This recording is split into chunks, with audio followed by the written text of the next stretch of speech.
예, 오늘 주로부터 한 소문을 들었도다 합니다. 주로부터 한 소문을 들었도다. 오바댜 1장 1절입니다. 같이 읽습니다. 오바댜 1장 1절. 예. 오바댜의 환상 계시라. 주 하나님께서 에돔에 관하여 이같이 말씀하시느니라. 우리가 주로부터 한 소문을 들었도다. 한 대사가 이교도들 가운데로 보내졌는데 그가 말하기를 너희는 일어날지어다. 우리가 일어나서 에돔을 대적하여 싸우자 하는도다. 예. 한 대사가 이교도들 가운데 보내졌는데 주의 말씀을 전하고 뭐 주께 들어가신 말씀하시느니라 이렇게 말하는 대사가 아니라 이 보내진 대사가 하는 일이 뭡니까? 에돔을 대적하여 싸우자 이렇게 전쟁을 선동하는 에돔을 쳐버리자 에돔을 먹자 이런 식으로 선동하는 대사였어요. 한마디로 하면 요즘 표현이라면 이 전쟁광이나 군수업체 로비스트나 그죠? 하여튼 뭔가예요. 에돔 입장에서는 이런 황당한 사람이었는데 이 사람이 주께로부터 보내어진 한 대사였다. 크리스천들도 대사입니다. 세상으로 보내진 대사예요. 우리도 대사인데 이건 대사, 이게 뭐 대사. 주로부터 한 소문을 들었도다. 저는 기도합니다. 주 하나님 감사합니다. 주님께서 은혜와 복을 위해서 주의 말씀을 풍성하게 보여주시기를 간구합니다. 전능하신 주님께서 이 말씀을 주시고 그것을 기록해 주셔서 저희가 이 시간 말씀을 듣습니다. 지혜와 계시함을 주시고 깨닫는 마음을 허락해 주시기를 원합니다. 기록된 모든 말씀이 성령을 통해서 저희 마음판에서 동일하게 들려지게 해주시고 저희가 큰 배움과 깨달음, 교훈, 경고를 얻게 도와주시길 원합니다. 감사드리며 주의 기도합니다. 아멘. 오늘은 오바댜가 받은 에돔에 관한 주의 말씀입니다. 1절부터 14절까지는 에돔에 관한 주의 말씀인데 이스라엘의 형제 에돔이 형제로서 의무와 책임과 사랑을 저버리고 악을 행한 것에 대한 경고이며 심판입니다. 성경의 가장 큰 명령은 두 가지 하면 다 알죠. 하나님 사랑과 이웃 사랑이죠. 내 하나님을 사랑하라, 내 이웃을 내 자신같이 사랑하라. 이것이 율법사들, 바리새인들 누구나 다 알고 있었던 이 성경에서 가장 큰 계명이고 가장 큰 명령인데 우리 주님께서도 그걸 확증해 주셨습니다. 가장 큰 계명은 신명기 6장 5절이고 둘째 계명도 이와 같으니 하면서 레위기 19장 8절이다 이렇게.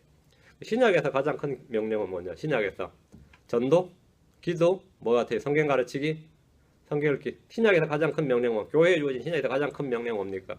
물론 선교사들이 대부분 다 그러죠. 마태복음 28절 펴서 지상 대명이라 그러면서 뭐래요? 온 족속을 제자 삼으라. 가서 세상에 만민에게 가서 복음을 전파하라. 이게 가장 큰 명령이다 이렇게 하지만 신약에서 가장 큰 명령은 뭐죠? 형제 사랑입니다. 형제 사랑입니다. 주님께서 요한복음 13장 34절에 내가 새 명령을 내게 주노니 너희는 서로 사랑하라. 내가 너희를 사랑한 것 같이 너희도 서로 사랑하라. 이렇게 말씀하셨습니다. 핵심은 서로 사랑하라 합니다. 일방적인 사랑이 아닙니다. 서로 사랑입니다. 형제는 서로 사랑입니다. 형제들은 서로 사랑해야 되는데 이것은 구약 성경에 나오지 않는 명령으로서 주님이 주신 새 명령입니다.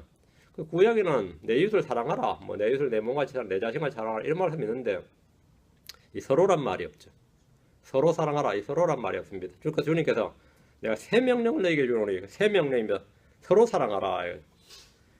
요한복음 15장 12절에 내 명령입니다. 곧 내가 너희를 사랑한 것 같이 너희도 서로 사랑하라 하는 이것이니라. 내가 너희를 사랑한 것 같이.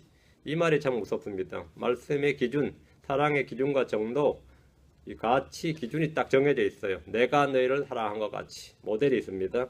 이 명령은 주 예수 그리스도의 명령입니다. 내 명령은 구약에 수많은 율법과 명령들이 있지만 모세를 통해 주어진 율법 명령 그 말고 주님께서 내 명령은 이것이다 이렇게 말씀하셨다. 내 명령은 자 성경은 너는 내 이웃을 내 자신같이 사랑하라 하신 이 말씀 안에 간략하게 들어있느니라 이러면서 모든 율법은 이 한 말씀만이 다 들어있다고 했습니다.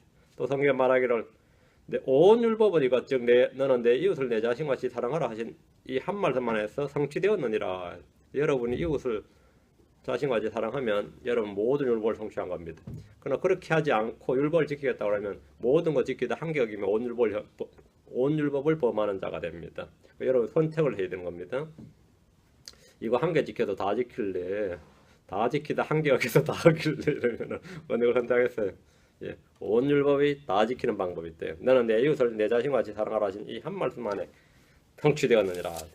이웃 사랑은 왕가의 법인데 이것은 우리가 성취해야 될 법입니다. 하나님을 사랑하는 자는 자기 형제를 사랑하라는 명령을 받은 자들입니다. 크리스천들에게 주신 이 명령은 우리가 이 땅에서 행해야 될 명령이고 지켜야 할 법입니다. 오바댜를 통해서 주님께서 형제 사랑을 저버린 것에 대해서 심판, 형제를 미워하는 자, 형제에게 악을 행하는 자는 마귀에게 속한 자로 대하신다고 이렇게 멸하시고 심판하신다는 엄중한 경고와 교훈을 받아야 됩니다. 우리는 크리스천으로서 이 지상에서 유일하게 사랑해야 되는 민족이 있습니다. 어느 나라 민족입니까? 우리나라가 우리가 크리스천으로서 사랑해야 되는 민족. 그들은 유대 민족입니다. 우리는 지상에서 유일하게 기도해야 되는 한 도시가 있습니다. 서울도 아니고 도쿄도 아니고 LA도 아닙니다. 예루살렘을 위하여 기도하라. 예루살렘의 평화를 위해서 기도하라. 예루살렘입니다. 우리는 지상에서 복을 빌어줘야 되는 나라가 하나 있습니다. 이스라엘입니다. 이스라엘은 하나님의 백성이요 우리 주님께서 내 형제라고 말씀하신 민족입니다. 우리는 하나님의 아들이요 그리스도의 지체들입니다. 교회는 이스라엘이 아니고 유대인은 크리스천이 아닙니다. 그러나 우리는 언제나 유대인들에 대해서 빚진 자들로서 의무를 행해야 됩니다. 크리스천과 유대인의 관계는 어떤 관계냐? 크리스천과 유대인의 관계는 여러 곳에 나오죠. 일단 로마서 11장 28절 29절 크리스천과 유대인의 관계는 어떤 관계 같아요? 애증의 관계인가? 로마서 11장 28절 29절 크리스천과 유대인의 관계입니다. 복음에 관하여는 그들이 너희로 인해 원수된 자들이지만 선택에 대하여는 그들이 조상들로 인해 사랑받는 자들이니 하나님의 선물들과 부르심에는 뜻을 돌이키는 일이 없느니라. 두 가지가 나오네. 복음에 관해서는 그들이 유대인들이 말이죠. 크리스천들로 인해서 원수된 자들이다. 이 복음에 관해서는 원수된 자들이 선택에 대해서는 그들이 조상들로 인해 아브라함, 이삭, 야곱입니다. 조상들로 인해 사랑받는 자들이니 하나님의 선물들과 부르시면 뜻을 돌이키시는 일이 없느니라. 한마디로 말하면 하나님께서 유대인을 선택을 하셨는데 거기에 대해서는 후회나 돌이킴이 없다는 겁니다. 괜히 유대인들을 택했다 이런 건 없어요. 유대인들은 아브라함으로부터 난 육신의 자녀이고 크리스천들은 이삭과 같이 약속의 자녀들입니다. 에돔과 이스라엘은 에서와 야곱이죠. 에돔과 이스라엘은 에서와 야곱으로서 태생적으로 한 혈통, 이삭이란 한 아버지를 둔 형제들입니다. 그러나 이들은 서로 간에 형제가 전혀 없는 원수관계였습니다. 오바댜란 책은 대언자 오바댜가 주님으로부터 받은 에돔에 관한 환상입니다. 에돔에 관한 환상입니다. 우리말로 지금 환상 계시를 약간 이제 옆으로 눕혀놨죠.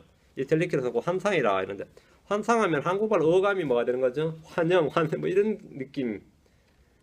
환상하면 일루전에 가까운 느낌이 드니까 이제 계시란 말은 이제 우리 성경에 지금 넣어놓은 거죠. 비전입니다. 환상 계시. 이 오바댜가 받은 환상 계시를 풀어서 번역을 했는데 환상은 꿈과 달리 대언자가 자면서가 아니라 깨어서 주께로부터 무엇을 듣거나 보는 것, 그게 주의 말씀을 보거나 듣는 것, 이게 바로 환상 계시입니다. 구약에서 주님은 자신의 대언자들에게 환상으로 알리기도 하고 꿈으로 말하기도 했습니다. 민수기 12장 6절에 그분께서 이르시되 이제 내 말들을 들으라. 너희 가운데 대언자가 있으면 주님이 어떻게 말씀하시냐면 나 주고 환상으로 나를 그에게 알리기도 하고 꿈으로 꾸어 말하기도 하거니와. 두 가지죠. 환상으로 그에게 알리기도 하고 꿈으로 말하기도 하거니와 이렇게 하시죠. 욥은 고백하기를 욥기 7장 14절에 주께서 꿈들로 나를 놀라게 하시며 환상들을 통해 나를 두렵게 하시나이다 했는데 욥이 꿈을 통해서 환상을 통해서 주님을 알고 있었던 거죠. 이런 점에서 욥은 대언자입니다. 하나님은 욥에게 다양한 계시를 주셨고 그의 영적 지식이나 지혜는 욥기에 고스란히 담겨 있습니다. 오바댜는 이스라엘의 친형제고 혈육인 에돔 민족에 대해서 주의 환상 계시를 받았습니다. 아브라함의 친족인 롯의 아들들의 자손과 아브라함의 아들들인 이스마엘과 이삭의 아들 에서의 자손들은 모두 이스라엘의 친족이고 혈육입니다. 그러나 육신의 형제들로서 가나안 땅에서 서로 돕고 사랑하며 산 것이 아니라 이 처절히 싸움을 일삼는 원수관계로 살았습니다. 형제간에 한번 싸움 틀어지면 이게 이웃보다 못한 게 아니라 원수보다도 못합니다. 이게. 그런데 이스라엘이 그랬어요.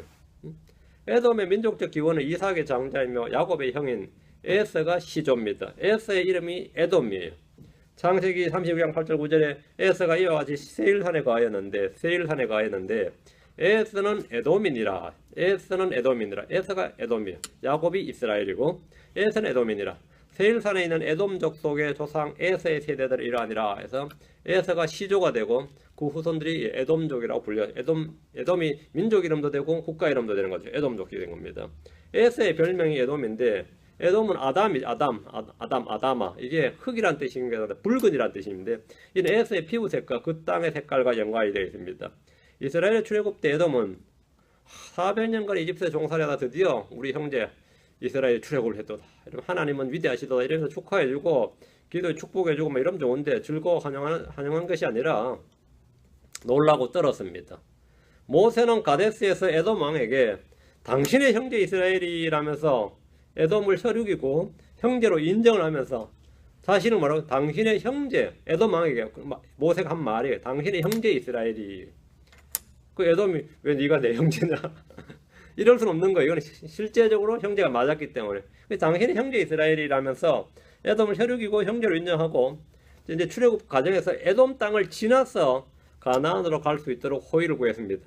단 지나갈 때 우리가 200만이 지나갈 때 샘에 물 한 그릇 안 떠먹겠다 이렇게 포도원에 뭐 포도 한 송이 안 따겠다 절대로 피해를 안 입힐 테니까 이 땅을 그냥 지나가게 해달라 그랬더니만 에돔이 단칼에 거절하고 그건 있을 수 없는 소리다 이거 그건 곧 우리를 정복하겠다는 거랑 같은 것이다 우리는 어떻게 너를 믿냐 이런 단칼에 거절하고 군대를 동원해서 이스라엘을 막았습니다. 그 이스라엘은 할 수 없이 모세는 이런 싸가지들이 있나 하고 한판 붙자는 말이냐 이렇게 해서 그냥 그전에 전쟁이 날 수 있는 상황이었는데 이 전쟁을 치르는 대신에 우회를 했어요. 에돔을 우회를 해야 됐습니다.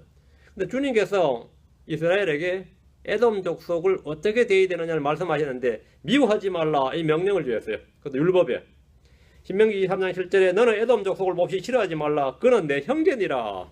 주님이 그는 내 형제다 이스라엘에게 딱 이 각인을 시켜준 겁니다. 에돔 족속은 싫어하지 마라. 그는 내 형제니라. 너는 이집트 사람 없이 싫어하지 말라. 너는 그 땅에서 그의 땅에서 나그네였느니라. 주님은 이스라엘에게 에돔이 형제란 사실과 그들이 미워하지 말아야 된다. 그들을 미워하지 말아야 함을 분명하게 말씀을 해주었습니다. 하나님은 대언자를 통해서 그런 에돔에게 이 계시를 주었습니다. 이제 에돔은 직접 계시를 받는 게 아니라 유대의 대언자를 통해서 하나님께서 자신들에게 무엇을 말씀하셨는고 이렇게 알 수가 있는 겁니다. 근데 말씀을 들어보니까 안 듣는 이만 못한 내용이야. 그게 1절부터 14절입니다. 들어보니 이거는 이런 악담도 저주가 없는 이런 악담과 저주가 없어요. 1절입니다. 오바댜의 환상 계시라 주 하나님께서 에돔에 관하여 이같이 말씀하시느니라. 이제 귀 기울여 들으면 됩니다. 이게 오라클입니다. 주의 말씀이 신탁이 이제 임한 겁니다. 우리가 주로부터 한 소문을 들었도다. 한 대사가 이교도들 가운데로 보내졌는데 그가 말하기를 하나님께서 보낸 대사입니다. 너희는 일어날지어다 우리가 일어나서 에돔을 대적하여 싸우자 하는도다. 이 전쟁을 지금 에돔을 대적해 싸우자고 지금 전쟁을 선동하는 한 대사가 지금 보내졌다는 겁니다. 그걸 지금 오바댜가 말하고 있어요. 책 이름은 그대로 책 이름은 오바댜죠. 이거는 이제 대언자 오바댜의 환상 계시니까 1절 오바댜의 환상 계시라 해서 책 이름 그대로 이제 오바댜의 환상 계시입니다.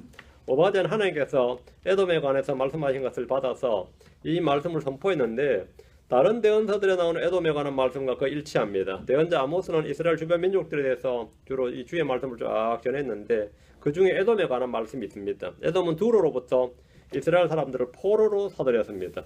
에돔은 칼을 들고 자기 형제를 쫓아가서 불쌍히 여기는 것을 다 버리고 영구히 분노하며 찢으며 자기의 진노를 영원히 간직했습니다. 에돔은 형제 이스라엘에 대해서 매우 적대적이었습니다. 이런 에돔에 대해서 오바댜가 받은 환상 계시가 1절부터 14절까지인데 아모스서 1장의 내용과 거의 일치하는 겁니다. 우리가 주로부터 한 소문을 들었도다. 이 말씀은 앞으로 가서 예레미야 49장 14절 갑니다. 예레미야 49장 14절 예레미야 49장 14절과 한번 비교를 해보시죠. 1절과 예레미야 49장 14절 거의 내용이 일치합니다. 내가 주로부터 오는 소문을 들었노라. 그분께서 대사를 이교도들에게 보내시며 이르시되 너희는 함께 모여와서 보서를 치고 싸우러 올라가라. 예레미야 49장 14절 말씀하고 오바댜 1장 1절 말씀이 거의 같죠. 오바댜가 선포한 말씀과 거의 같은 내용입니다. 하나님께서 한 대사를 이교도들 가운데 보내셨는데 그 대사는 함께 모여 에돔을 치자고 말합니다. 주께서 이교도들 가운데 보낸 대사는 화평의 대사가 아니라 전쟁을 획책하고 심판을 집행하는 그런 대사, 화평의 대사가 아닙니다. 복음을 전하는 화평의 대사가 아니에요. 전쟁을 선동하는, 그리고 전쟁을 기획하고 선동하는 대사입니다.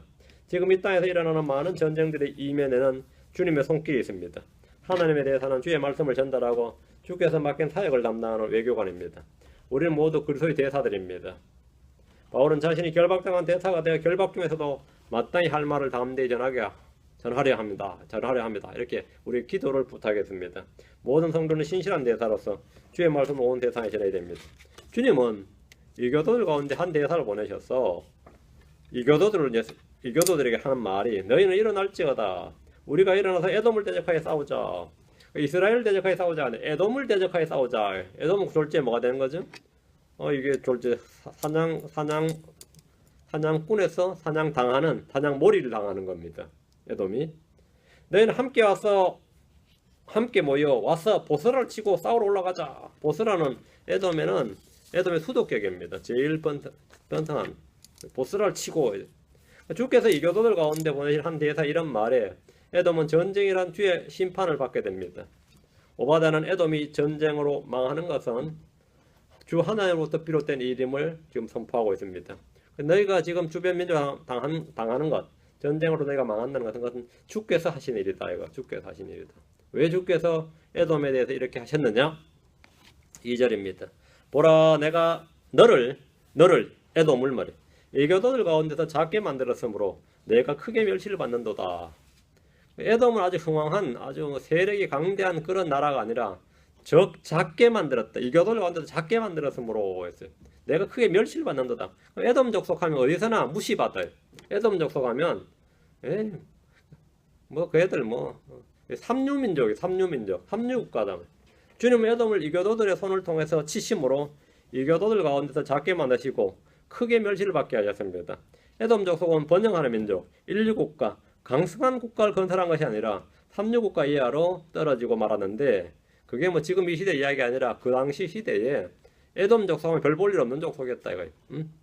예를 들면 지금 여러분 중국에 크게 55개 민족이 이 차이나를 이루고 55개 민족이 제일 큰 게 한족이죠. 그 한족 빼고 나머지 54개족을 소수민족이라 그래요. 소수민족 중에도 큰 민족이고 작은 민족이 있죠. 우리가 이름도 모르는 민족들이 지금 대부분 다 그렇죠. 근데 그런 민족들이 예를 들어서 한 10개 이상으로 쪼개지면 한국은 좋아요. 한국은 우리가 이제 가장 가까운 민족이 누구죠? 여진족하고 만주족이죠. 만주족이 여진족이에요. 그렇게 중국이 확 갈라졌으면 좋겠다. 그럼 한국의 꿈이지. 중국이 확 갈라졌으면 좋겠다. 그러면 한 50개 이상으로 확 갈라지면 좋겠지. 민족들이 확 갈라지면 좋겠다. 근데 이제 소수민족들도 이제 중국에서 그래요. 갈라지고 싶어 하지 않아요. 이 차이나로 뭉쳐야 자기들 힘이 있다는 거 아니까. 근데 지금 이 아랍권 중동이 당시 가나안 족속 때 여호수아가 죽인 왕들만 31명이었습니다. 여호수아가 죽인 왕이 31개만 나라마다 나라가 말이 나라지. 그저 족속이 그랬단 말이죠. 뭉친 유나이티드가 아니었단 말이죠. 전부 다 왕이 있고 이런데 어떤 왕은 근데 그 가나안 족속이 7족속이 유난히 컸어요. 그 7족속 유난히 컸는데 그 7족속이 여러분 히위 족속, 여부스 족속 그런 거 있죠. 그런 족속이 컸는데 그게 이제 하나님께서 이스라엘보다 큰 민족이 7족속이다 이거예요. 너희는 그놈들은 다 쳐야 된다. 그렇게 이제 이 출애굽 때 주님께서 말씀하신 민족이 있어요. 그렇다면 에돔 족속은 어느 정도였냐면 그런 여러 민족 중에서 가장 작은 민족 중에 하나로 만들어 버렸다. 주님께서 처음엔 그렇지 않았습니다. 에돔이 처음에 할 때는 상당히 강성한 이 민족이었어요. 이 사냥꾼 기질이 있어가지고 전쟁에 능했고 산악지대에 살았기 때문에 세일산을 근거로 해가지고 산악지대에 살았기 때문에 아주 전쟁에 능해가지고 주변 민족들이 달달 떨었어요. 에돔 족속 떴다 그러면 떨었는데 언제부턴가 에돔 족속 하면 인간 같지 않은 족속 이래 된 거지. 그게 바로 2절 말씀입니다. 한때는 이름 있는 족속이고 명망 있는 족속이었는데 완전히 망가져 버린 겁니다. 그 성경 말하기를 잠언 14장 34절에 의인은 한 민족을 높이거니와 죄는 어느 백성에게나 수치거리가 되느니라. 죄는 어느 백성에게나 수치거리가 되느니라. 의인은 민족을 높입니다. 의인은 죄는 멸시를 받게 합니다. 그 에돔은 형제를 핍박하고 약탈하고 죽이는데 앞장선 죄로 인해 쇠락을 거듭합니다. 주변 민족들도 쟤들은 왜 저렇게 이스라엘을 미워하냐 그러면 옛날에 쟤들이 다 친형제였어. 형제 국가였어. 사실은 실제 따져보면 형제였어. 쌍둥이 형제였다고. 참 그 부끄러운 이야기죠. 그 역사가 부끄러운 이야기단 말이죠. 누구든지 아브라함을 축복하는 자는 복을 받고 아브라함을 저주하는 자는 저주를 받습니다. 모압의 대원자 발람은 하나님께서 이스라엘을 축복하는 것을 기뻐하신다는 사실을 알고 마음껏 축복을 했습니다. 그는 말하기를 너를 축복하는 자는 복을 받을 것이요 너를 저주하는 자는 저주를 받을지로다 했는데 이는 민족 언어와 세대를 구분하지 않고 진리입니다. 주님이 민족들을 심판하신 평가 기준, 심판의 기준이 그들이 이스라엘을 어떻게 대했는가에 따른 겁니다. 판결의 골짜기에서 민족들을 심판하실 때 왕이신 주님께서 이렇게 판결하십니다. 마태복음 25장 40절에 왕이 그들에게 대답하여 이르시되 진실로 내가 너희에게 이르노니 너희가 이들 내 형제들 가운데 가장 작은 자 하나에게 그것을 하였은즉 내게 하였느니라. 여기 너희가 이들 내 형제들 중에서 주님께서 유대인들은 뭐라 하는 거죠? 내 형제들 이렇게 말하는 거예요. 내 형제들. 왜 그렇죠? 주님이 유대인으로 태어나셨기 때문입니다. 유대인으로 유대 땅에서 유대인으로 태어나셨기 때문입니다. 내 형제들이죠. 복을 받는 근거, 민족들이 복을 받는 근거는 이스라엘에게 어떻게 되었는가에 달려 있습니다. 저주를 받는 것도 마찬가지입니다. 에돔은 이 점에서 저주를 받는 민족에 해당합니다. 에돔은 저주를 받는 민족이에요. 주님은 그때 에돔을 향해서 이렇게 말씀하실 겁니다. 마태복음 25장 45절에 그때 그가 그들에게 대답하여 이르되 진실로 내가 너희에게 이르노니 너희가 이들 중에서 가장 작은 자 하나에게 그것을 하지 아니하였은즉 내게 하지 아니하였느니라 하리라. 내게 하지 아니하였느니라. 우리는 어떤 경우에도 반유대 정책이나 그런 여론에 동조해서는 안 됩니다. 크리스천으로서 우리는 언제나 이스라엘을 축복하고 예루살렘 화평을 위해 기도해야 됩니다. 여기에는 하나님의 복된 약속이 있습니다. 시편 122편 6절에 예루살렘의 화평을 위하여 기도하라. 너를 사랑하는 자들은 형통하려다. 에돔은 이런 복을 스스로 차버리고 복 대신 저주를 택한 겁니다. 3절입니다. 3절. 자, 다시 오바하도록 합니다. 바위 틈에 거하며 높은 곳에 처소를 둔 자여. 이게 세일산이에요. 바위 틈에 거하며 높은 곳에 처소를 둔 자여. 내 마음의 교만이 너를 속였도다. 그 자가 마음속으로 이르기를 누가 나를 땅으로 끌어내리겠느냐 하는도다. 전쟁에 관해서는 에돔이 상당히 자신감을 가지고 있는 거죠. 누가 나를 그 땅으로 끌어내리겠느냐. 에돔의 지형은 높은 산지로 천의 요새로 불릴 만한 곳이었습니다. 웬만한 대군이 쳐들어도 이 게릴라전을 벌리거나 딱 산악 전투를 벌리면 자기들이 익숙한 곳이니까 이기는 거죠. 바위 틈에 가하며 높은 곳에 처소를 두었다는 말은 에돔의 지형적 위치뿐만 아니라 그들의 마음도 그의 해석을 보여줍니다. 에돔의 마음은 높은 곳에 있었습니다. 에돔은 마음이 교만했습니다. 이것은 마귀의 마음입니다. 주 예수 그리스도의 마음은 자기를 낮추는 겸손입니다. 성경은 높은 마음을 품지 말고 도리어 두려워라 이렇게 말합니다. 마지막 때의 세상 사람들의 특징이 배신하며 고집이하며 높은 마음을 품는 겁니다. 사람들은 자신이 뭔가 된 줄로 생각하고 뭐든지 할 수 있다고 생각합니다. 높은 산지에 자리를 잡고 사냥꾼 그 에서의 후손으로 호전적인 에돔 족속들은 능히 가나안 땅의 모든 족속들의 맹주요 머리가 될 수 있다고 생각을 했지만 현실은 그렇지 않았습니다. 이라크와 비슷한 거죠. 우리가 중동의 맹주, 아랍권의 맹주가 되겠다 했다 지금 그렇게 생각했던 사람은 죽임 후세인은 죽어버렸죠. 이란이 그럼 우리가 맹주가 된다. 페르시아의 제국의 영광을 위하여, 재현을 위하여. 이집트가 문명의 발상은 우리 이집트다. 전부 다 삼류국가들이죠. 응? 다 삼류국가들이에요 지금.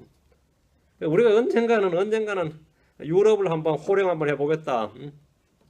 이런 꿈을 안고 그 자부심들이 상당히 대단합니다. 그 사람들 전혀 자부심 없는 사람들이 아니에요.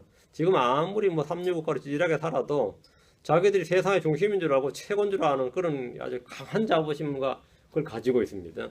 특히 그 사람들은 자기들이 그 인류의 문명의 발상지라고 생각하기 때문에 엄청난 고대 문명의 발상지 하면 그죠? 그쪽 엄청난 그 어떤 자부심을 가지고 있어요. 현실은 그렇지 않아요.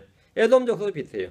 민족적 자부심과 마음은 언제나 최고고 최강인데 현실은 항상 삼류국가를 벗어나지를 못하는 겁니다. 하나님께서 그들을 낮추셨기 때문입니다. 대부분의 나라마다 민족적 자긍심과 자부심이 없는 나라가 없습니다. 그런 사람은 없어요. 우리가 일본을 아주 우습게 알죠. 그러니까 일본 우파들은 또 그렇지 않습니다. 일본이 저희들 세계 최강인 줄 알고 한국은 솔직히 참 그렇죠. 근데 한국도 한단고기 같은 거 읽어보면 말이죠. 세계 중심이 한국이에요. 세계 문명의 발상지가 한국이고 모든 건 한국을 중심으로 해요. 응? 한국이 최고. 유대인들 어때요? 당연히 유대민족이 세계 최고죠. 그럼 사우디아라비아 어떨 것 같아요? 무슬림의 본고장으로서 사우디아라비아는 세계 저기서 최고예요. 저걸 가지고 있어요. 유럽도 마찬가지, 다 마찬가지죠. 그 역사도 없는 이 아메리카까지도 막 자기가 넘버원인 줄 알잖아. 이 아메리카까지도 자기들이 넘버원인 줄 알아요. 자기들이. 아, 참. 안 그런 나라가 없어요. 안 그런, 그럼 사람은 어떨 것 같아요? 다 그렇습니다. 근데 내가 지금 너무 현실이어서 차마 내가 최고라고 말 못하는 사람 뭐라 그래요? 우리도 한때 조상교회 잘난 놈이 됐다. 조상 자랑할 거 없는 놈은 내 자식 중에 한 놈이라 잘난 놈 나오겠지 생각해요. 다. 인간이란 게 그런 겁니다. 육신이 그런 겁니다. 그게 그래요. 내 마음의 교만이 너를 속였도다. 내 마음의 교만이 너를 속였다. 교만은 언제나 사람을 속입니다. 내 마음의 교만이 너를 속였도다. 사람을 속이는 가장 큰 거, 죄의 속임수가 있죠. 죄의 속임수. 죄는 사람을 속여요. 내가 죄를 지어도 괜찮겠지? 안 괜찮습니다. 근데 그 속임수에 당해가 죄를 계속 짓죠. 교만이 사람 속입니다. 근데 내가 한때는 이래 봬도 이런 사람도 있죠. 내가 이래 봬도 이래 봬도 저래 봬도 하자 형편없는 인간인데 그런 생각 안 한단 말이죠. 술 먹고 곤드레만드레 취해도 말이죠. 자기는 절대로 이 자신을 그 자긍심 자존심이 그대로 있어요. 그거 없으면 자살하지. 근데 그거 없는 사람 없어요. 내 마음의 교만이 너를 속였도다. 마귀를 걸어 성경이 이렇게 말합니다. 욥기 40장 34절에 그는 모든 높은 것을 바라보는 자요 모든 교만한 자녀들을 다스리는 왕이니라 하시니라. 모든 교만한 자녀들을 다스리는 왕. 모든 교만한 자녀들. 세상 사람들을 성경이 뭐라 그러죠? 교만한 자녀들이라고 합니다. 교만한 자녀들. 아무것도 아닌 사람도 교만한 자녀들입니다. 주님의 자녀들, 하나님의 백성들은 겸손을 옷 입고 겸손의 자녀들이 되는 거죠. 교만의 자녀들의 왕이었다. 교만한 자녀들을 다스리는 왕, 이 마귀입니다. 교만은 폐마의 선봉입니다. 교만은 하나님 미워하시는 겁니다. 마음이 교만하면 하늘을 잊어버리고 주 하나를 찾지 않습니다. 시편 4절에 사악한 자는 자기 얼굴의 교만으로 인하여 하늘을 찾지 아니하리니 그의 모든 생각 속에는 하나님이 없나이다.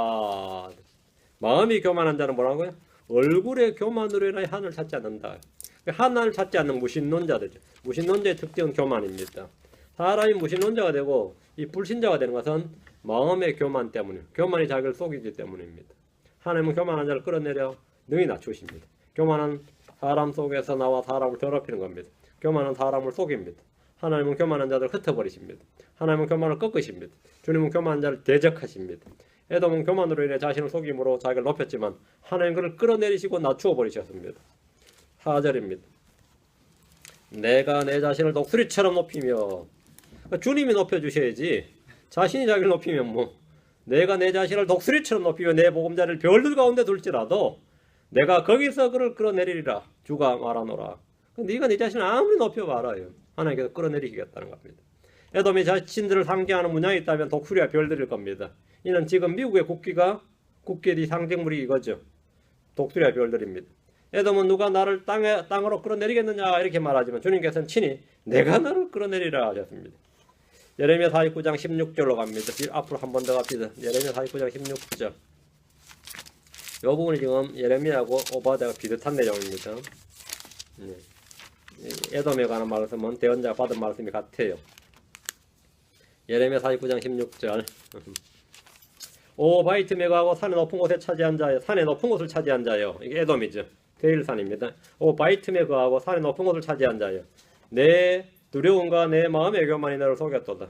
내가 내 보금자리를 독수리같이 높게 지을지라도 내가 거기서 너를 끌어내리라 주가 말하노라. 에돔은 바이트메가하고 산의 높은 곳을 차지했습니다. 이것은 지리적 위치로 전쟁 때는 굉장히 유리하지만 이 평야가 없기 때문에 평소 먹고 사는 문제는 늘 어려움이 따릅니다. 산지니까 사냥을 해야 되고 다음에 뭐죠? 전쟁을 해야 되죠. 그 가만히 있는 나라 칠 수는 없으니까 뭐 한 거죠? 직업 위주로 뭐냐면 용병이 되는 거죠. 여러분이 영국과 프랑스 같은 나라가 지금 어떻게 군대를 유지하는 것 같아요? 나토 방위군이라 그러죠. 그 징병제, 모병제 다 직업군인입니다. 그 영국 청년들을 절 불러다가 직업군을 삼는 게 아니라 군인을 지원 안 하니까 전부 다 위에 러시아 부근에 소수민족들 있죠. 그 산악지대에 사는 사람들 먹고 살 거 없죠. 그 사람들을 다 용병을 사오는 겁니다. 그 프랑스하고 영국의 최고 대대 전투 부대들은 전부 다 용병들입니다. 용병들이에요. 그러니까 전쟁 투입을 막 하죠. 네. 제가 우리 애 반에 저희 엄마 반에 애 하나가 있어서 아주 잘 살아요. 근데 걔가 저희 엄마한테 자기는 벌써 아빠가 자기 장학금 대학 갈 때까지 뭐 장학금 들어놓고 뭐 적금도 들어놓고 해가지고 뭐 하시는 분이냐 이렇게 논데 뭐는데 뭐야 이렇게 예전에 영국 용병이었어요. 영국 용병이었는데 싸우는 전투장에만 누볐던 용병이라도 혁명수당까지 와서 엄청 벌어가지고 이제 은퇴하고 미국 와버린 거예요. 그래가지고 그럼 돈 많이 벌었겠다. 지금 충분히 놀아도 된다. 근데 용병들 요즘 이 중로 전쟁 많이 벌어지죠. 지금 용병들 살판 난 겁니다. 이거 왜냐면 지금 막상 전쟁이 벌어지고 있기 때문에 엄청나게 비싼 돈으로 사오기 때문에 서로가 살판 났지 용병들. 예. 용병이었다 그러더라고요. 근데 에돔이 바로 먹고 살면 하는 일이 뭐냐면 산제거하거든요. 그러니까 상대방 적을 쳤어 뺐든 간에 뭐 해야 되는 거죠? 용병으로 취직하는 게 이 사람이 먹고 살 길이에요. 별로 좋은 건 아니죠. 근데 에돔 족속을 용병으로 쓰면 전투에서 안 진다 이거야. 왜냐면 하도 용맹하고 잘 싸우니까 뭐 이런 식이 되는 거죠. 그러니까 지금 그 이야기인데 내가 네 보금자리를 독수리같이 높게 지을지라도 내가 거기서 널 끌어내리라. 이런 에돔 족속이 모여가지고 나라를 지키면 어떻게 되는 거죠? 질 일이 뭐가 있겠냐 이거죠. 그럼 누가 우리를 끌어내리겠느냐 뭐 이런 거예요. 우리 같은 이 뭐 용맹한 부대, 전사들의 부대 이런 민족인데 에돔 바이트맥하고 산 높은 걸 차지했다 이 말이에요. 이것은 지리적 위치로 전쟁 때는 유리한데 문제가 있어요. 평소에 이제 먹고 사는 데 문제가 있단 말이죠. 자존심을 세워도 자기들 최강의 민족이다. 전투는 최고다. 뭐 전쟁은 최고다. 이래서 항상 불안이 있는 게 뭐죠? 경제적 위기란 두려움이 있습니다. 두려움과 교만 두 개 동시에 상존하는 거죠. 두려움과 교만이 뭐라고요? 너를 속였도다. 이게 지금 에돔 주님이 정확하게 잘 보신 겁니다. 내 두려움과 교만이 너를 속였도다. 이 말씀은 사람이 자신을 속이는 두 가지. 사람들이 헛새를 막 떠는 사람들도 두 가지예요. 두려움과 교만입니다. 이게 왜 이렇게 헛새를 떠는 거야? 그 헛새를 떠는 사람 특징이 사실은 난 겁나는 게 없다고 하는 사람이 다 겁먹은 거예요. 난 두려울 게 없는 사람이라고 써는 사람이었죠. 그런 사람은 사실 다 뭔가 두려움을 근원적 공포와 두려움을 이 내재적으로 가지고 있습니다. 가지고 있어요. 그 삶의 두려움이 있는 사람들. 근데 이 특징이 말이죠. 아주 평화롭고 안정적인 사람들이 아니라 이 역사는 말이죠. 이 두려움을 가진 사람들이 이 두려움을 갖고 있는 사람들이 사실 또 보면 성공을 합니다. 특징이 허세를 떨든 말든 이 두려움을 극복하기 위해서 뭐하죠? 뭔가를 내가 좋지 않아서 막 생존의 몸부림을 치면서 사는 사람들 있죠. 그 사람들이 창조적인 사람이 되고 생산적인 사람이 돼요. 그 유대민족도 2000년간 막 항상 나라 없는 민족으로 살 때 두려움이 깔려 있어요. 그럼 그들이 살기 위해서 별별 노력을 다 하는데 그런 나라 뭐 그뿐만 다 마찬가지입니다. 이걸 가지고 이제 역사학자 토인비가 역사의 발전은 도전과 응전이다 그랬어요. 누군가의 도전을 하면 거기서 도전하면 도전이 말고요 맞서야 되잖아요. 그게 응전이야. 도전과 응전의 역사다 이거야. 도전과 응전의 역사다. 근데 그렇지 않은 도전과 응전의 그 반복되는 역사가 없는 사람들은 도태가 된다 이거. 이건 실제로는 별 볼일 없다 이거. 그 나일 강물이 넘치는 이집트는 별 볼일 없다 이거예요. 차라리 역사의 그 소용돌이 속에서 막 그 싸우고 부딪히며 사는 사람들이 뭔가를 이뤄내는데 그건 개인이나 가정이나 민족이나 회사는 다 마찬가지다. 그래서 도전과 응전인데 뭐 교회도 마찬가지예요. 교회에 그 강한 도전이 있을 때 교회 막 새벽 기도를 하든 철야를 하든 금식을 하든 이 도전과 응전 거기에 대해 응전을 하는 거예요. 그러면서 믿음도 생기고 이 전투력도 생기는 겁니다. 현실이나 미래에 대해서 말이죠. 끝없는 두려움과 이 근원적 공포를 안고 사는 사람들은 이에 대해서 가장 쉬운 해결책이 뭐냐면 속임수예요. 자기를 속이는 거. 아니면 뭐냐? 회피입니다. 그래서 자기를 속이든지 회피하든지 이기든지. 그 우리는 뭘 선택하는 거죠 항상? 예, 이기자는 거예요. 응전해서 이기자는 거예요. 그렇지 않아 이기자는 거예요. 근데 대부분은 속이는 것 아니면 피하는 겁니다. 높은 산지에 산다는 걸 자랑하지만 사실은 식량 부족이라는 아주 기본적인 문제조차도 이들은 해결하지 못하고 있는 겁니다. 그 두려움이죠. 적들이 직접 공격하기만 하면 얼마든지 살아겠어. 다음 짐승에 밥을 만들어 주려 하는데 적들도 바보가 아니에요. 산지에서 밖으로 못 나도 무역만 못하도록 막아버리면, 산을 포위해버리면 뭐죠? 그건 죽어버리는 거예요. 산을 포위만 해버리면 어떻게 되면 끝나는 거단 말이죠. 그럼 굶어 죽는 겁니다. 빈핍에서. 근원적인 두려움이 있었다. 5절 어바절장 5절 도둑들이 내게 이르렀고 강도들이 밤에 내게 이르렀다면 그들이 충분히 얻을 때까지 훔치지 아니하였겠느냐. 포도를 따서 모으는 자들이 내게 이르렀다면 그들이 얼마의 포도를 남기지 아니하였겠느냐. 내가 어찌 그리 끊어졌는가. 내가 어찌 그리 끊어졌는가. 하루 남김없이 끊어졌는가 이 말이에요. 그 강도가 들었느냐 도둑이 들었느냐 아니면 포도를 모으는 사람이 니한테 왔느냐. 어떻게 에돔은 그렇게 철저하게 끊어졌느냐. 남김없이 끊어졌느냐. 지금 내가 어찌 그리 끊어졌는가. 말이 와닿습니까? 내가 어찌 그리 끊어졌는가. 문맥이 다 와닿아야 됩니다. 그래서 도둑들이나 강도들이 밤에 에돔에 딱 오면 그들이 훔친단 말이에요. 약탈을 하는데 모두 다 훔쳐가지는 않습니다. 도둑들이 집안은 막 싸그리 이사를 아직 운송업체도 아니고 다 이사를 가지고 짐을 날라버린 거 아니죠. 귀중품이나 가치 있는 물건들만 훔쳐가는 거죠. 귀중품이나 자신이 꼭 필요한 것들만 훔쳐서 빼앗아갈 겁니다. 포도를 따서 모으는 자들이 밭에 오면 포도를 완전히 싸그리 다 쓸어가지는 않죠. 얼마의 포도를 남기고 따갈 겁니다. 그러나 하나님께서 에돔을 멸하실 때는 철저히 멸하시고 다 빼앗아 버리십니다. 남는 것이 하나도 없도록 하신다는 겁니다. 내가 어찌 그리 끊어졌는가. 이 말씀은 에돔의 멸망이 도둑이나 강도에 의한 것이 아니란 말씀입니다. 어찌 그리란 말은 도둑과 강도가 된 것보다 더 철저히 빼앗기고 약탈당했다는 겁니다. 에돔은 바위 틈에 가며 높은 산지에 살고 독수리처럼 높이 별들의 거철 둔 것 같이 하늘 아래 어느 누구도 자신을 끌어내지 못한다고 자신했지만 그렇게 끊어졌습니다. 철저하게 멸망을 당해버렸습니다. 6절입니다. 그들이 에서의 물건들을 어찌 그리 찾아내었는가. 그들이 누구죠? 이교도들이죠. 에돔을 향해 대적해서 전쟁을 이렇게 자했잖아요. 그들이만 에서의 물건들을 어찌 그리 찾아내었는가. 그가 숨긴 물건들을 어찌 그리 찾았는가. 그들은 1절에 말한 에돔을 대적해서 전쟁을 한 이교도들입니다. 그들은 도둑들 강도들이 물건을 찾아내는 것보다 더 철저히 에서의 물건들을 찾아내었던지라 성경은 그들이 어찌 그리 찾아내었는가 이렇게 말합니다. 산지에 간 에돔은 숨길 곳이 많았지만 다 찾아내서 가져가 버렸습니다. 그가 숨긴 물건들을 어찌 그리 찾았는가. 숨긴 물건들까지 모두 찾아서 빼앗아 버렸기 때문에 에돔의 곡간은 완전히 비어버렸고 빈 껍데기만 남았습니다. 산지에 사니까 숨기려면 바위 틈에 동굴에 숨기면 얼마든지 숨길 텐데 그죠? 어찌 그리 찾아내느냐. 빈 껍데기만 남았어요. 빈 껍데기만 다 가져가 버렸습니다. 곡간이 완전히 비어버렸다는 겁니다. 7절입니다. 너와 연합한 모든 사람이 너를 데려다가 접경지에 이르게 하였고 너와 평화롭게 지내던 사람들이 너를 속이고 너를 쳐서 이겼으며 내 빵을 먹는 자들이 내 밑에 상처를 깔아두었도다. 그에게는 지각이 없도다. 에돔은 평소 동맹을 맺고 이웃이라고 연합했던 자들로부터 붙들려서 포로로 잡혀갔습니다. 그들이 자기 나라를 치러 온 거예요. 에돔의 동맹국, 형제국가로 여겼던 사람들이 에돔을 속이고 그를 쳤습니다. 국제관계에서는 영원한 적도 영원한 동맹도 없다는 평범한 진리가 에돔에게도 그대로 적용됩니다.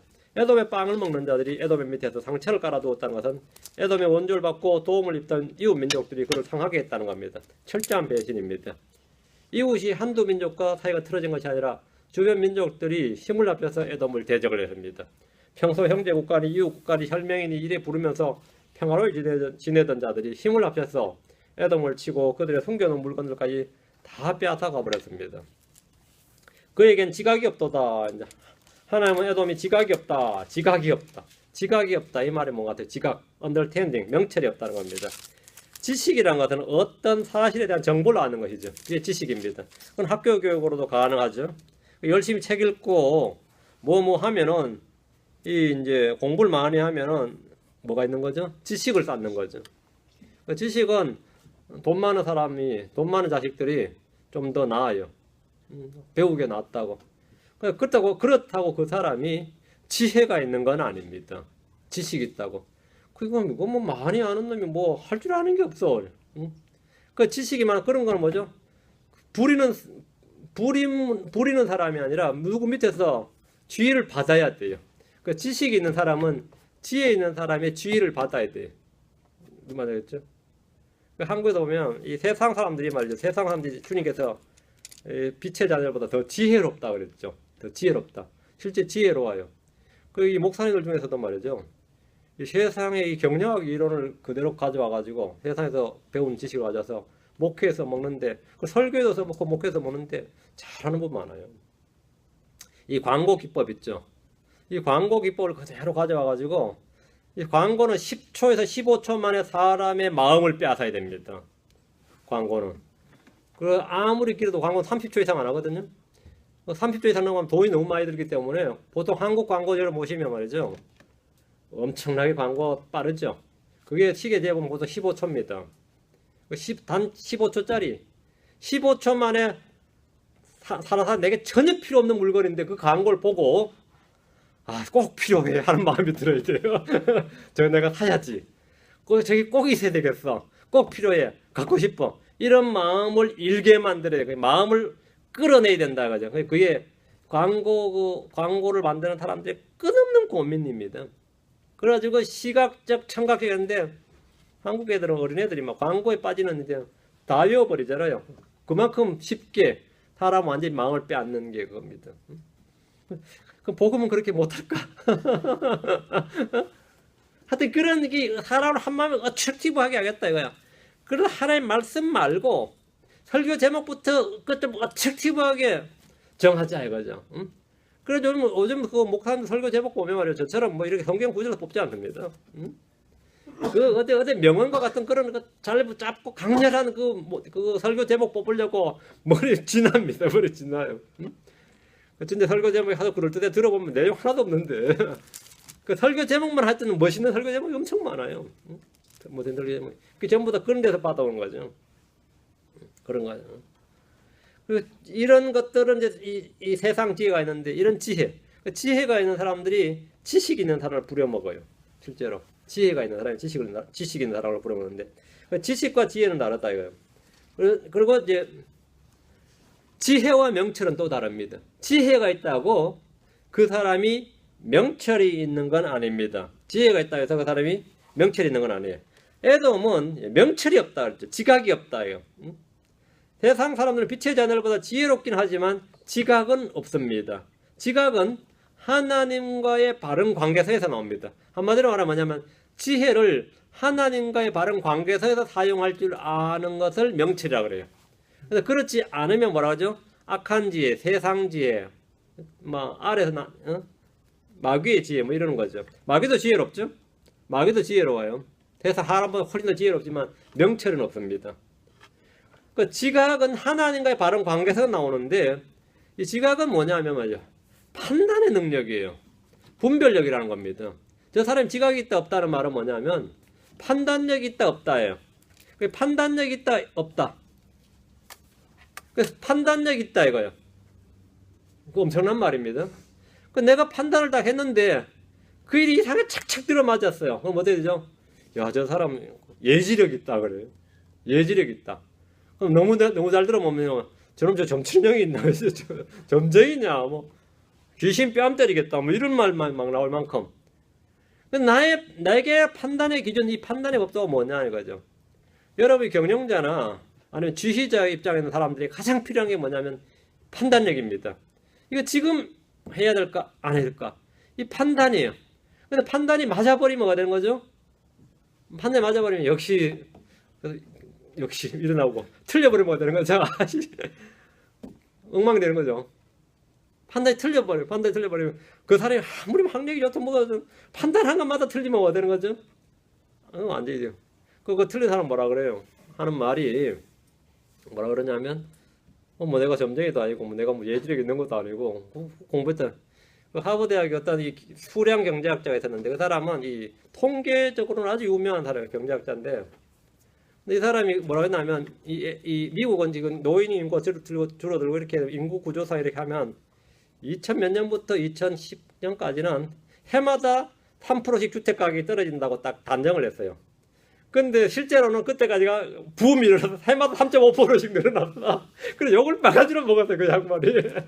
뭔 수량 경제학까지 통계 머리 아들이 헛소리를 해가지고는, 욕을 엄청 먹었어요. 그러니까 그 양반 하는 말이, 내가 뭐 경제학적은 맞지만, 내가 어떻게 하냐.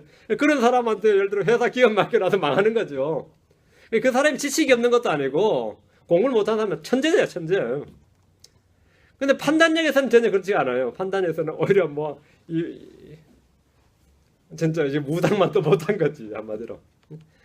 근데 얘들 이 지혜를 운용하는 능력은 뭐가 있냐면, 그 지혜를 운용하는 능력은 판단력입니다. 그 지혜를 바르게 운용하는 능력은, 그러니까 이 판단이에요. 이 자매들이 보면, 집에 서면 남자 차이가 오면요, 이 결정장애가 많아요. 물건을 다 그렇게 쇼핑만 하면, 왜 그렇게 뭐 30분만 갔다 올게 해놓고 2시간, 3시간 쇼핑하는 사람들 있죠. 그 왜 30분만 한다 해놓고 2시간 한지 아세요? 그럼 나올 때는 빈손으로 나와요. 아무것도 못 샀어. 다음에 또 와야지. 다시 생각해보고 결정을 못 한 거야. 근데 그 부분은 일주일을 쇼핑시켜도 여전히 못 사는 사람은 쇼핑만 돌고만 있어요. 결정이 안 돼. 내가 가진 예산이 이만큼이고 한데 이걸 사려는 이게 안 돼, 이게 안 돼. 또 그 사이에 또 마음이 변하고 결정이 안 돼. 근데 남자들은 새들한테도 마중 하면 사버리잖아요. 그러고 마누라 욕 바가지를 먹든 말든 사버린다고, 일단. 필요한 거 사버린다고. 다른 데 더 싼데 그건 나중 문제야. 내가 필요하다 생각하면 어떻게 한 거죠? 사버려요. 그러니까 장본대 오래 안 걸리죠. 난 장본대 오래 안 걸려. 내가 장 볼게 하면 적어줘 그래요. 그러면 나는 가면서 카트 밀고 가면서 그 장이지. 10분 15분이지 뭐 30분이 걸려. 그럼 갔다 오면 욕파가지로 먹어. 이거 아니라느니 막 그러는데. 이거 아니라느니 뭐라 그러지. 요즘은 셀폰에 있어가지고 뭐 찍어가지고 이거 만지고 보냈죠. 이거 만지고. 그냥 사요. 뭐 볼 건 뭐 있어, 그냥 사. 그 왜 좌표하는 시간이 왜 걸리냐, 그래, 내가. 미리 다 적어서 가면. 응? 왜 걸리겠어요? 판단이 안 되는 거예요. 근데 그게 뭐 내 먹고 사는 문제도 그런데 하나님 앞에서 영적은 더 그래요. 이놈의 교회 옹주는 문제도 그렇고 성경고 가야 될지 말할지 판단이 안 서. 우리는 아무것도 아닌데 이 판단이 안 돼. 결정장애야. 나오시죠 그러면은 기도 중입니다, 생각 중입니다, 금식 중입니다. 금식도 못해요 또. 그러다 뭐 1년 주라고 2년 주라고 나중에 잊어버립니다. 아무데 끌려다니고. 지각이 없다. 지각이 없어. 사람은 언제 지각이 없는 거예요? 성경은 판단의 법도인데 성경을 아는 것을 가지고 주님께서 제자들 지각을 열어주셨다. 그래요. 지각을 열어주셨다. 지각의 눈을 밝히사 그렇게 말합니다. 불신자들에 대해서 성경 말하면 그들은 지각이 어두워졌으며 이렇게 말합니다. 에돔 역시 지각이 없는 민족이 죄를 범할 때 지각은 어두워집니다.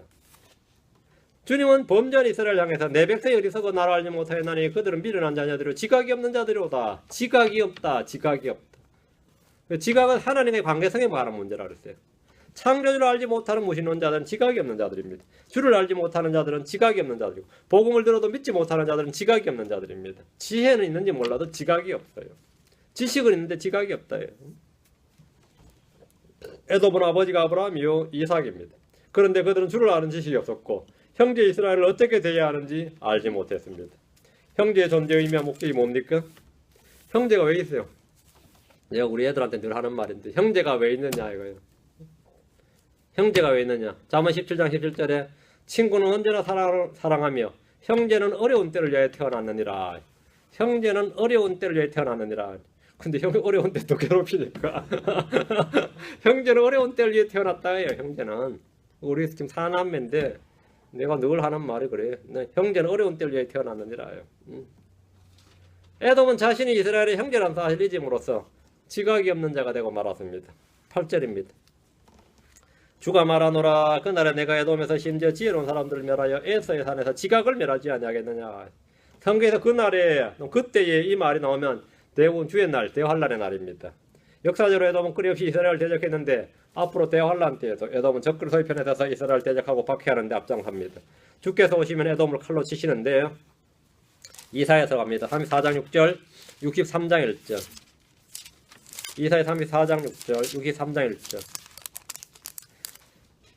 주의 칼이 피로 충만하여 기름진 것과 어린 양과 염소의 피와 순양의 콩밥 기름으로 기름지게 되었나니 주께서 보스라에서 희생물을 취하시고 이두메아 땅에서 큰 사륙을 행하시는도다. 주님께서 친히 칼로 에돔을 치시고 큰 사륙을 행하신다는 말씀입니다.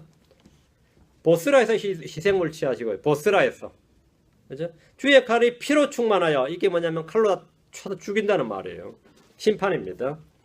디도서 63장 1절. 에돔에서 나오며 물들인 옷을 입고 보스라에서 나오는 이자는 누구냐? 예수님이죠. 재림하신 주님입니다. 의복이 영화롭고 자신의 큰 능력으로 다니는 이자는 누구냐? 의 안에서 말하는 나니 곧 구원하는 능력이 있는 자니라. 재림의 주 예수님입니다. 근데 보스라에서 나오는데 물들인 옷을 입고 나온다 그러죠. 물들인 옷을 입고. 그 사람을 칼로 쳐서 피로 물들인 옷이다. 그 피가 튀어가지고 말고피까지 차니 물들인 옷이 된 거죠. 주님께서 친히 칼로 에돔을 치시고 큰 사륙을 행하신다는 말입니다. 그 말씀이에요. 흰말을 타고 하늘의 군대를 이끌고 이 땅에 와서 전쟁하시는 주님께서 에돔에서 나오시며 물들인 옷을 입고 보스라에서 나오신다고 말씀하시는데 피로 말미암아 옷이 포도즙 틀을 밟은 듯이 물이 들었다는 겁니다.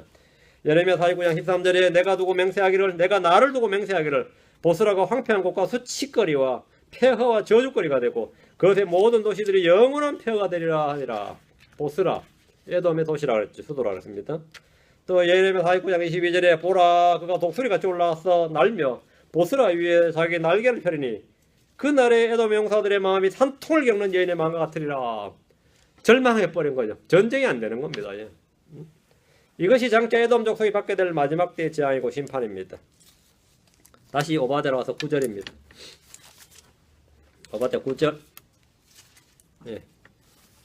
오 대만아 내 용사들은 놀랄 것이요 이로써 에서의 산의 모든 사람이 사륙으로 말미암아 끊어지리라. 사륙으로 말미암아 칼에 죽는 거죠. 에돔의 용사들은 물론이고 일반 시민들은 사륙으로 말미암아 끊어진다 멸절한다. 대언자 아모스는 아모스 1장 12절에 그러나 내가 대만에 불을 보내리니 그것이 보스라의 궁궐들을 삼키리라. 대만과 보스라는 에돔의 대표적인 도시들입니다. 궁궐은 불타고 용사들은 놀라고 에서의 산의 거주민들은 사륙을 당합니다. 이들은 자신들이 뿌린 대로 거둡니다. 주님께서 에돔에 대한 이 말씀들은 에돔에 대한 유대인들의 민족 적대감과 감정을 드러낸 말이 아니라 대언자를 통해서 주께서 친히 하신 말씀입니다. 마지막 날에 있게 될 일들로서 대언자들은 지금 현재 자기들보다 수천 년 앞에 있게 될 일들을 지금 말하고 있습니다.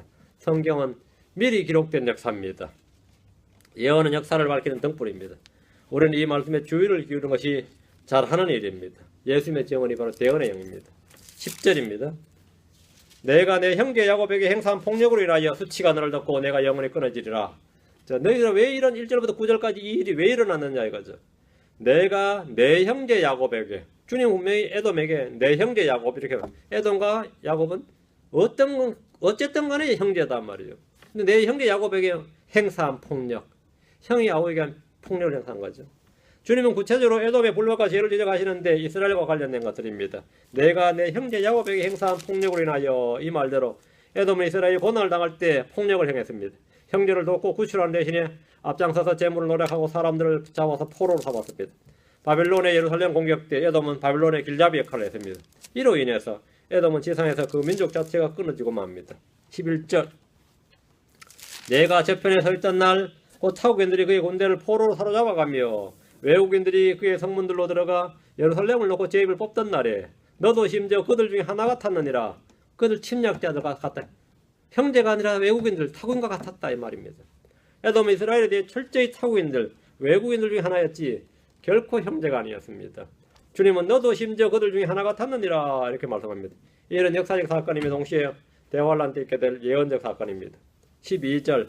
그러나 너는 내 형제의 날 곧 그가 낯선 자가 되던 날에 바라만 보지 말아서야 했고 유다 자손이 멸망하던 날에 그들로 인해 기뻐하지 말아서야 했으며 그들이 공경에 처하던 날에 교만히 말하지 말아서야 했느니라. 그럼 에돔은 어떻게 행해야 됐는가? 주님은 에돔이 형제로서 어떻게 했어야 했는지를 알려주십니다. 형제로서 에돔은 이스라엘이 고난을 당할 때 바라만 보지 말아서야 했고 기뻐하지 말아서야 했고 교만히 말하지 말아서야 했습니다. 에돔은 이스라엘의 불행이 자신의 행복인 것처럼 느꼈고 그렇게 행동했습니다. 유다 자손의 멸망이 기쁘고 공격에 처했을 때 그들은 즐기면서 악담을 늘어놨습니다. 이는 오늘날 무슬림들과 똑같습니다. 지금 전 세계는 대부분 이스라엘이 받는 고통, 이스라엘이 받는 고난을 기뻐하고 즐거워합니다. 반면 이스라엘이 팔레스타인 약간만 공격해도 난리가 납니다. 난리가 나죠. 주님은 민족들의 심판 때에 너는 그리하지 말았어야 했느니라 이렇게 말씀하실 겁니다. 너는 그리하지 말았어야 했느니라. 우리는 에돔처럼 형제사랑과 이웃사랑을 저버릴 때 주님의 책망을 받게 될 겁니다. 우리는 이웃사랑, 형제사랑을 명령으로 받았습니다. 우리가 행해야 될 명령이에요. 하나님을 사랑하는 자는 또한 자기 형제를 사랑하라는 이 명령을 우리가 그분께 받았느니라. 명령을 받았다. 하나님을 사랑하는 자는 뭘 사랑하라고? 이웃을 사랑하라는 명령을 받았다. 우리는 이 명령을 받았어요. 형제사랑은 율법의 성취 완강의 법입니다. 형제사랑은 우리 주님이 주신 새 명령입니다. 요한일서 3장 10절에 이로써 하나님의 자녀들과 마귀의 자녀들이 드러나나니 누구는 이를 행하지 아니하는 자나 자기 형제를 사랑하지 아니하는 자는 하나님께 속하지 아니하느니라. 형제를 사랑하지 아니하는 자는 하나님께 속하지 아니하느니라. 크리스천이 아니다 이 말입니다. 그러나 하나님께 속하지 않다. 마귀의 자녀다 이거예요.